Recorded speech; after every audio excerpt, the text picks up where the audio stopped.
Hey you guys, it's Peter, and welcome to my channel, Peterisms, where I tell stories of my life and just little things that I've learned as I've grown into the person that I am today. And today I'm going to be reading several meditations from the book Living Juicy, Daily Morsels for Your Creative Soul by Sark. I just love that title, first of all, can I just say? Living Juicy. I love the idea of living juicy. And whenever I think about that title, I always think about like biting into like, this really juicy pear and like the juice just like, like dribbling down your chin. If you equate that to life and how you live your life, are you living life that way? I mean, are you getting the most out of it? Are you really enjoying each moment of it? And I think that's really the idea of living juicy. But then it goes on and says, daily morsels for your creative soul, right? I don't think we think of our souls very often as being creative. Or just little daily tidbits, morsels. So I love everything.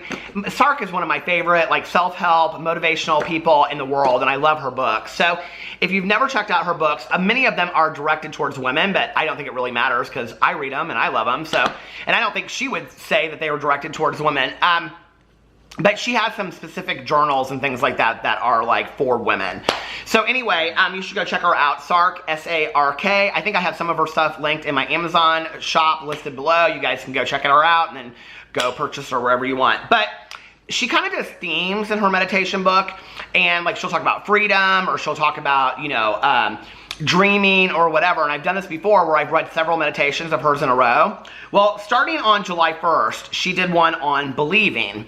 And so it goes in here, it's believing, and then the next one is believing in magic, believing in yourself, believing in the spirit, believing in goodness, and believing miracles. And so I thought that I would go through each of them today and just kind of read them briefly. Because I love the idea of believing something and actualizing it. And what I mean by that is that, like you have to really, like if you have an idea of something that you want, you really have to believe in it first, whether that's yourself or goodness in the world or magic or whatever. You have to really believe that it can be true for it. It's kind of like faith to some degree. And I don't know, I just, that's been one of my greatest struggles in life, is not being able to believe in something or someone, So I wanted to read through this and see, I haven't read these, so I just want to kind of go through them and see what they say. July 1st, believing. One believer is very powerful. Believe in everything until you find out otherwise, and maybe even after that. I know, Boo Radley. A little boy called my inspiration phone line to tell me about his dog named Peanut being lifted over a car by angels. The dog had run into the street and was safe. I believe this. It doesn't matter what I think. It matters what I believe. There are so many ways to disbelieve. I like to focus on the believing. Believing can be an exterior expression of faith, like I was just talking about. I love that, and I love when people tell you things and it's like, do you always just like sit there, not always, but do you often sit there when people are telling you things and you're like, no. It's like, wouldn't it be so much easier if we just were like, okay, just tell me a story and I'll believe it. You know what I mean? Like, didn't we do that as kids? Like when we would sit around and tell ghost stories, I mean, we didn't question so much whether or not it was true, But, and I'm talking about good things, not like horrible things, but I think sometimes it's about believing that. I would like to believe in a world where angels exist and they lift dogs out of safety. I would love to believe in a world like that, And I say often in my vlogs and my other videos that I believe in Santa Claus, and I believe in Loch Ness Monster, and I believe in Bigfoot, and I believe in all the conspiracy theories, and I listen to Coast AM. And part of the reason why I say that, and it's true, I do, I really, out of all of them, like I really believe in aliens and Loch Ness Monster. I have to tell you, those are the two big ones. But the reason why I do is because it makes the world larger for me. When we stop believing in things, it makes the world very, very small. And I have to tell you, some of my favorite Christmas movies are, there's one with Jacqueline Smith, and I can't remember what it's called, but she and her husband works on like an oil rig in like the North Pole, and so she and her son and her daughter and younger son, like they get taken to the North Pole because Santa Claus tries to get her to, and they all think, it's like an adult being convinced that Santa Claus still exists. And there's a couple of movies out there like that, and I love those because I would love at Christmas time for Santa Claus to show up at my house and be like, you have it all wrong. The Christmas spirit still really exists, and I am very, very real. Like, I would be the first one to be like, okay, I just watched the Christmas Chronicles this last year, and it was such a great movie for that reason, And I just love the idea of believing in something. Okay, so July 2nd, believing in magic. We need more magic. Someone said to me, You're one of those blessed people with an extra wide halo. I believe I am. This way because of, I believe I am this way because of pain and the decision to not live in a state of painful disbelief. I am frequently presented with magical happenings that have no reasonable explanation. I'm comfortable with this. Magic is more ordinary than we think. You know, I don't talk about this over on this channel, but I talk about it a lot on my vlog, you know, that since I was very, very young, I've had weird intuition about things. And, you know, if you watch my main channel, you know that I have done some psychic videos, you know, speculations over there, which to me is just fun. But I've always kind of had a keen sense of intuition, and I believe that we all inside of us have intuition, you know, that we all have some sense of magic within us, however you define that, you know, and I love that idea of not believing in coincidences in the world, that things happen for reasons and that there's meaning behind things. People ask me a lot, they're like, you always say that life has lessons and there's meaning to things, but what if there's not? And I'm always like, okay, what if there's not? Like, what if I get to the end of this world and I find out that there is no afterlife, there is no higher power, there is no anything, it's just blackness, darkness forever and ever and ever. But my applying meaning to my life through all these years has only enriched my life. So why would I not? Like, why would I be negative about that, you know? So we have to believe more in magic. Okay, July 3rd, believing in yourself. Angels and unseen guides are helping you. Who are you? You are more than that. I love that. I love that so much. Who are you?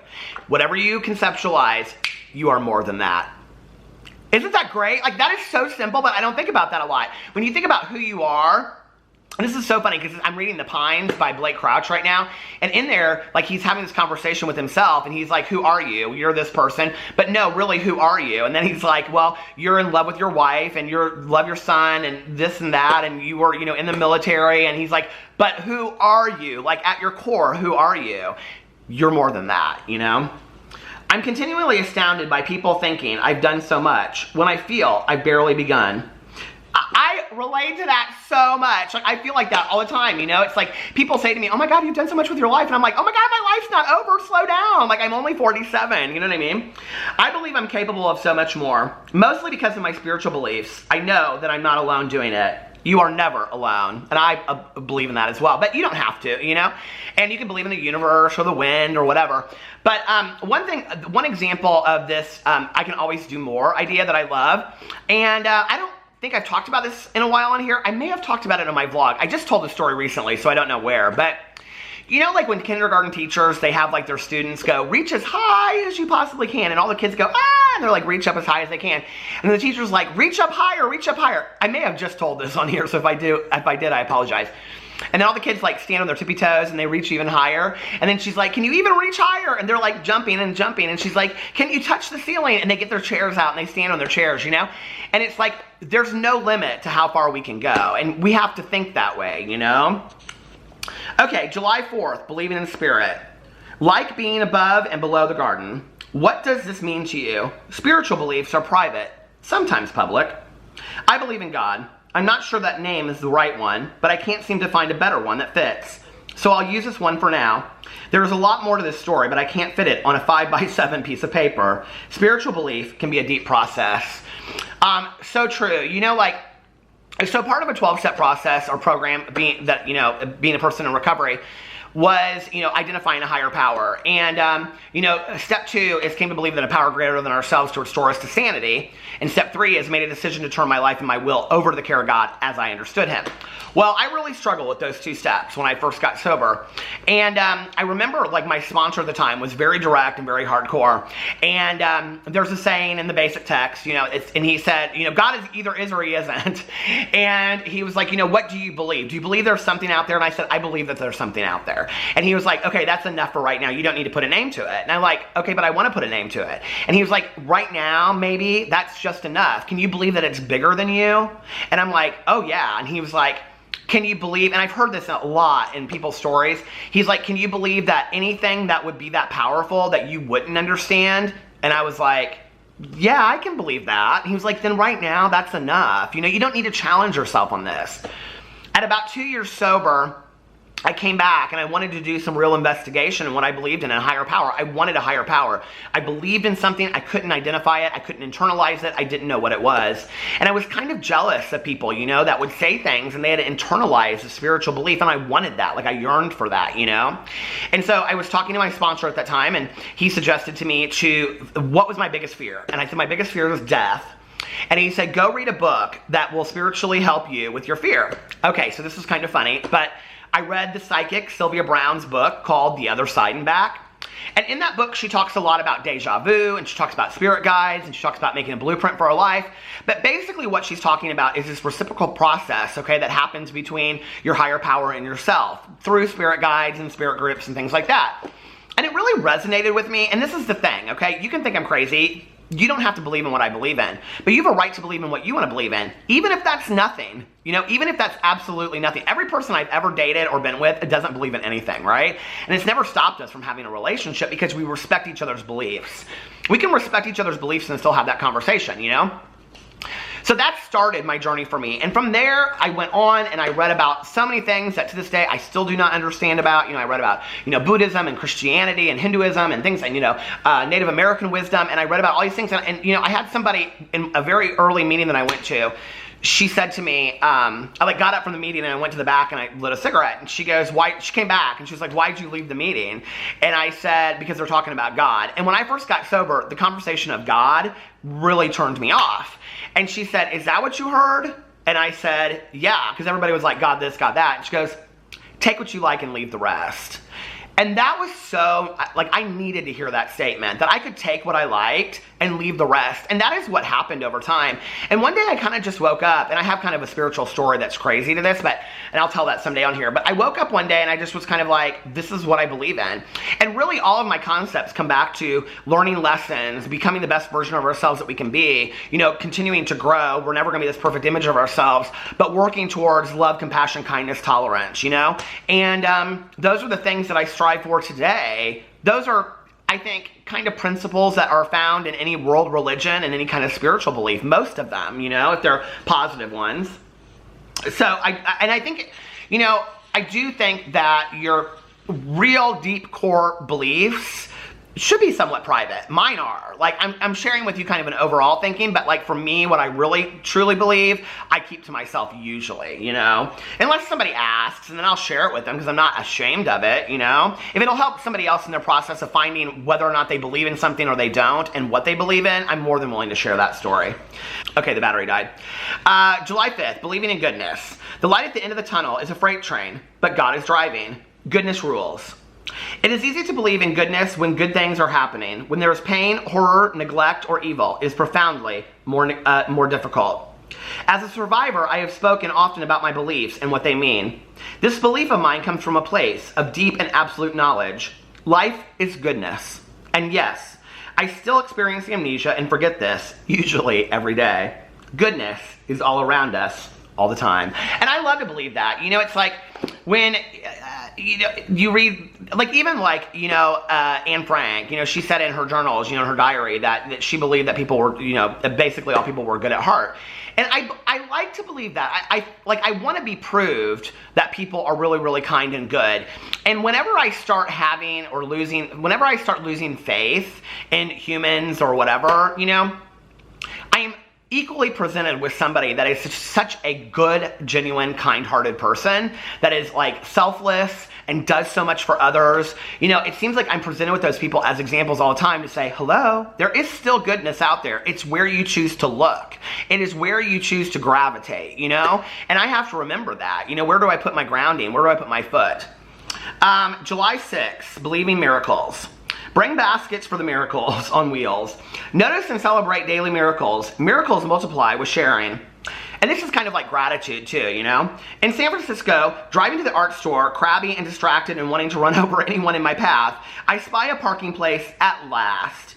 As I steer towards it, a man in a cart glides into the spot from the other direction. A man in a car glides into the spot from the other direction. I pull up and roll my window down to whine loudly, but that was my place. To my astonishment, the man replied, "So take it and relax." I love that.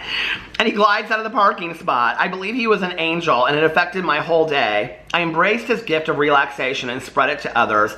These are miracles. Give and receive miracles every day. And then on the last page it says permission to believe.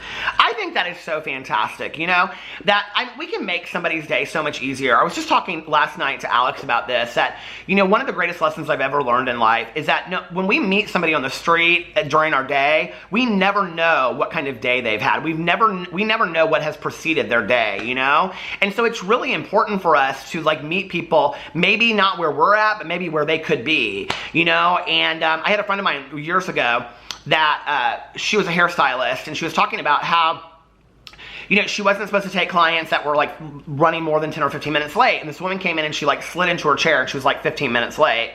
And my friend was afraid that she was going to get in trouble, you know, by her owner, that she was taking this client so late. And so she started doing this woman's hair, and the woman was crying and she didn't really know why. And she was like professing, you know, how she was really apologetic for being late. And about halfway through, they hadn't talked anything. And this was like a client that she had talked to a lot. The woman said to her, "I just want to thank you for taking me today. I found out about 2 hours ago that my mom had passed away, and I'm not going to have another chance to do my hair today, or do my hair before the funeral. And this really means a lot to me, and I just needed to sit here with my thoughts today." You know, we never know what somebody is doing on the other side. We never know what's going on with their life. And so it's important sometimes to present, you know, where they're at and think that through, not necessarily where we are, you know? And I've had that. I've had people that have come to me at times that I'm like, I just can't handle one more thing. And they come to me with such kindness and grace. Grace is a word that we don't use enough, you know? And grace is not something that I have achieved in this life yet, but it's something that I aim for. But you know, when somebody comes at you with such kindness and grace, it is truly a miracle moment. It just is, you know? And I'm a belief too, but I'm a believer that we are all miracles. I really, truly believe that we are all miracles. So anyway, I hope you guys enjoyed those meditations. I love you, and I will see you tomorrow. Bye.